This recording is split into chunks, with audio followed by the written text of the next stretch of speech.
இலங்கையில் இவ்வாரம். வணக்கம். முதலில் தலைப்புச் செய்திகள்.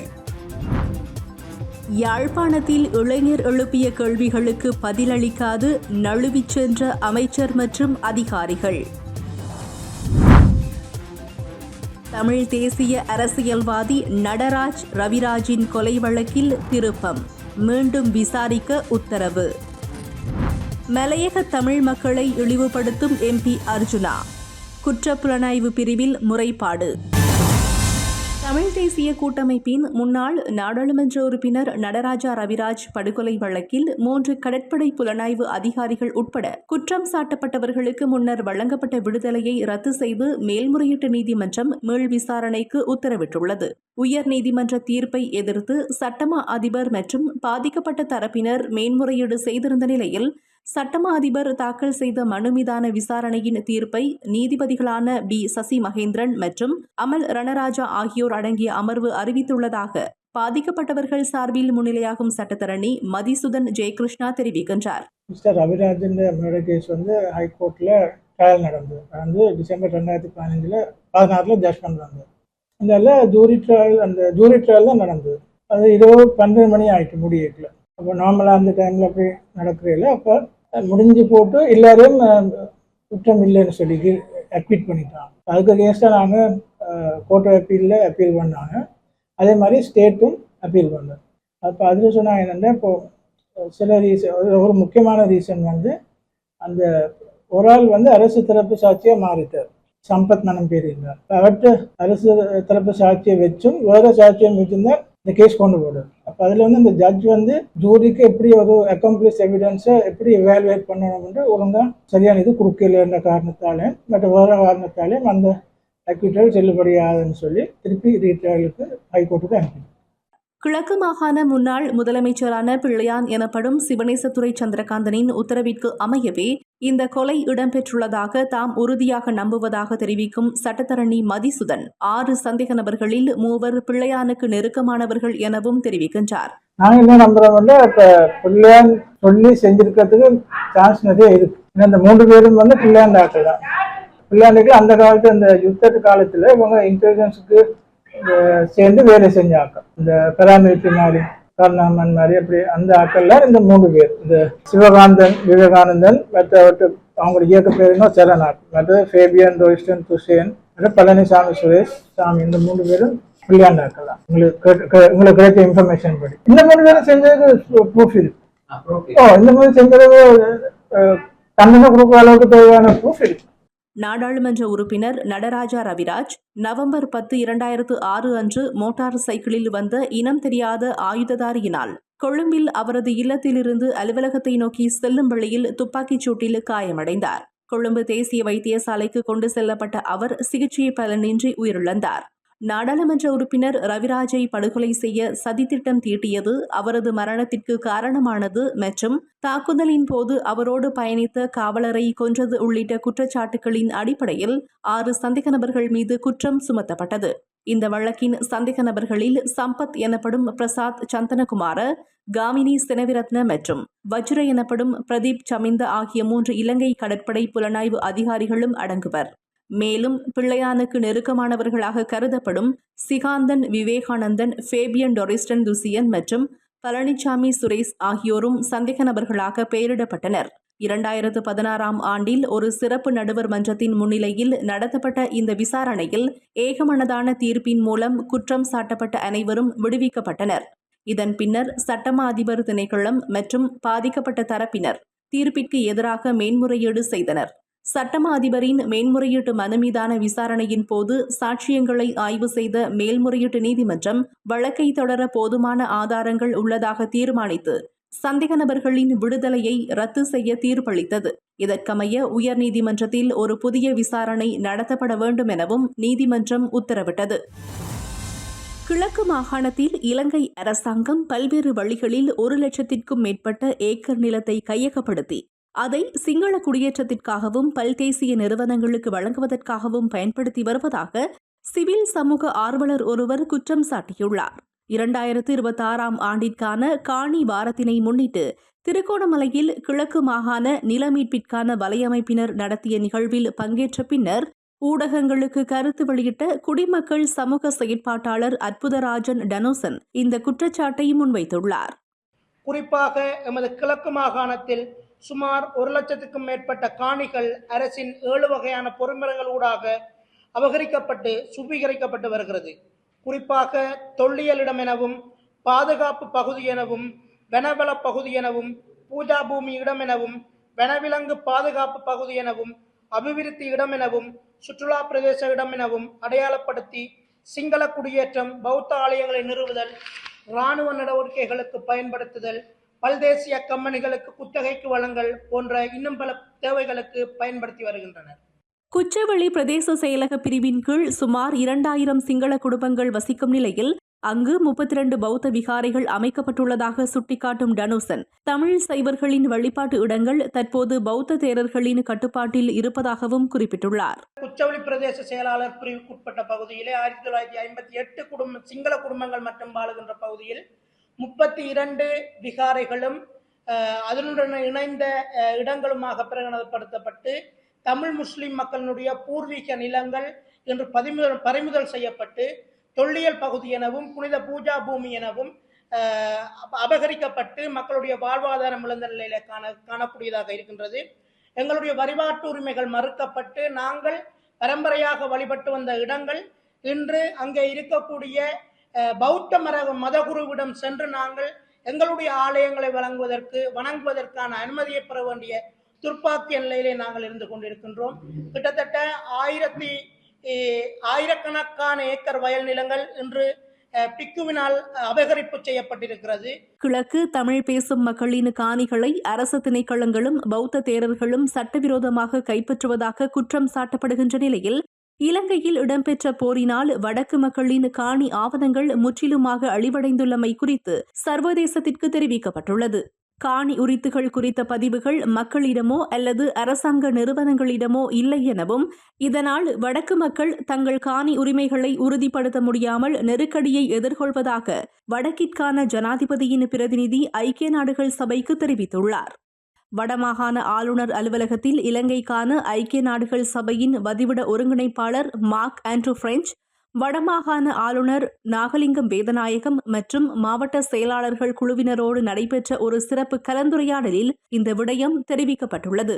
காணி பிரச்சினைகளுக்கு தீர்வு கோரி மக்கள் தொடர்ச்சியாக பிரதேச செயலகங்கள், மாவட்ட செயலகங்கள் மற்றும் ஆளுநர் செயலகத்திற்கும் அதிகளவில் வருகை தருவதாகவும், எனவே அவர்களின் காணி பிணக்குகளை துரிதமாக தீர்த்து உரிய காணி உரித்துகளை வழங்க வேண்டியது மிக முக்கிய தேவையாகும் என வடமாகாண ஆளுநர் குறிப்பிட்டுள்ளார்.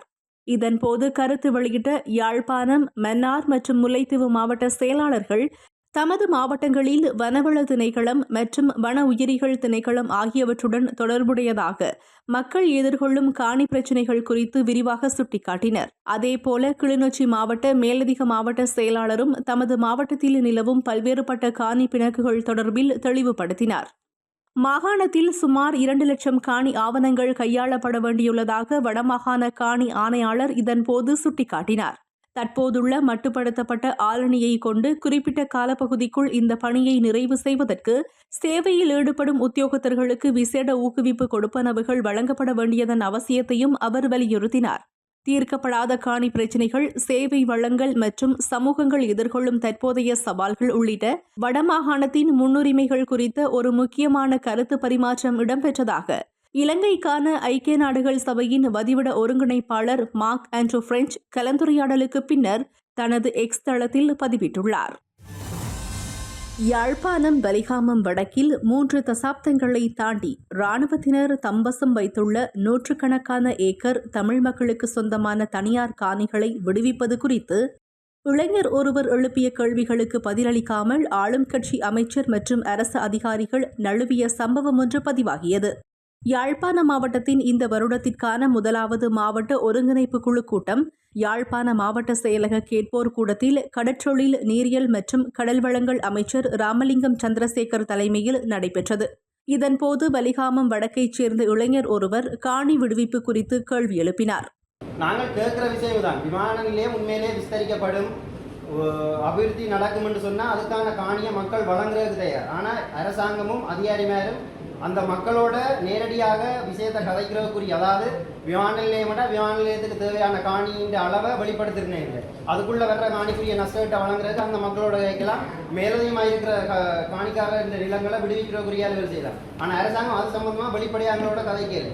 இன்றைக்கு இராணுவ தளபதி சொன்ன மாதிரி 2008 ஏக்கரில் 1600 ஏக்கருக்கிட்ட அவையின் கைவசம் இருக்குன்னு சொல்கிறார். மற்றும் ஏர்போர்ட் வச்சிருக்கேன். அந்த 1600 ஏக்கருக்குள்ளேயும் ராணுவம் என்ன வேலை செய்யுது? தனியாக விவசாயம் மட்டும்தான் பெருமதியானது செய்யுது. இன்றைக்கு அவை விவசாயத்தை செய்து அந்த வழிவடக்கில் இருக்கிற சின்ன சின்ன அவையில் வெல்ஃபேர் ஷாப், சலூன், சின்ன சின்ன குட்டி குட்டி கடைகள் எல்லாம் அவையில் உற்பத்தி பொருளை போட்டு விற்பனை செய்ய அங்கே இருக்கிற சாதாரண மக்கள் வருமானம் இல்லாமல் போகுது.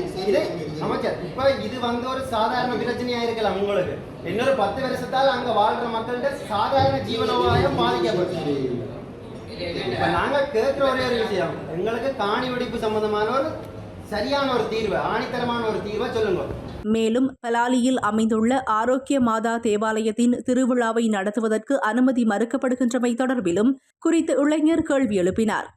கமாண்ட பங்களாக்கு ஆப்போசிட்ல இருக்கிற கோயில் பெருநாளுக்கு நாங்கள் பெர்மிஷனுக்கு அறியாத இடம் இல்லை.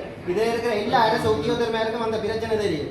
ஆனால் இன்றைக்கு பாதுகாப்பு இல்லைன்னு சொல்லி எங்களோட திருவிழா நடத்துறதுக்கு அனுமதி தெரியல. இராணுவ தளபதிகிட்ட நான் இந்த இடத்துல ஒரு விஷயம் கேட்கிறேன். பலாலி சந்தியில 1000க்கும் மேற்பட்ட மக்களை கூட்டி ஒரு வெசாக் கொண்டாடினது. அதுல இல்லாத பாதுகாப்பு நாங்கள் ஒரு 500-1000 பேர் சேர்ந்து ஒரு கோயில் திருப்பலியை செய்கிறதால என்ன பாதுகாப்பு குறைவாக வருகிறது? ஒருங்கிணைப்பு குழு கூட்டம் நிறைவடைந்த பின்னர் கடற்றொழில் அமைச்சரை சந்திக்குமாறு அமைச்சின் அதிகாரி ஒருவர் தனக்கு அறிவுறுத்தியதாகவும், எனினும் காணி விடுவிப்பு குறித்து அமைச்சரின் பதிலை பொதுவெளியில் எதிர்பார்ப்பதாகவும் குறித்த இளைஞர் வலியுறுத்தினார்.